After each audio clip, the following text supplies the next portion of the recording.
So I promised you I'd share a little bit of my dream board, and this is one of the pages of it right here. So if you can check it out, this is the International Bali Green School. They really do learn in a treehouse. They really are feeling the breeze and hearing the ocean, and what a place to live, right? Like, I don't live by an ocean, so I can't do this. But this was my imaginations of this is how I want my kids to learn. So what did I do? We spent a ton of time in our favorite parks, our parks that were totally empty in the middle of the day. That's where we did our school anytime that weather allowed us.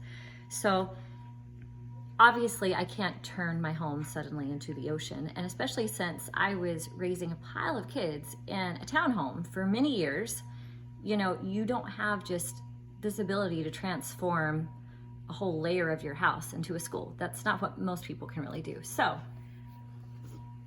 I want to talk about ways that you can create your space, officially your home school, without disrupting your home, okay?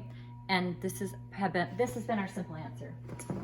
Many years ago when we lived in Egypt, my son, who was 2, had fun with the neighbors and would be over there all the time. And when the call to prayer would ring out, of course, all the neighbors that were observant Muslims, they would gather around their prayer rug and they would pray. And he was 2, and he would bend right down there beside them and pray with them. And they thought it was so adorable that this little blonde kid was praying with them. And so when we left, they gave us this beautiful prayer rug.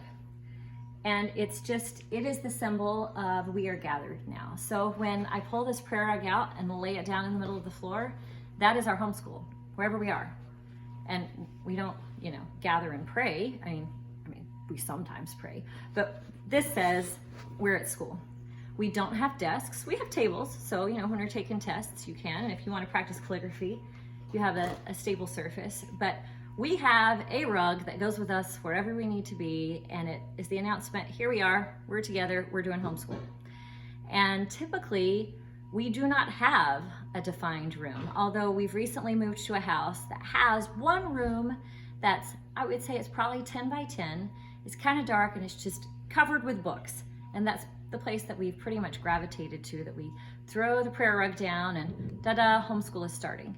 So I want you to imagine some place in your home or some artifact or some piece of sentimentality that your kids can start to recognize, okay, we're on business, we're learning, we're doing things right now.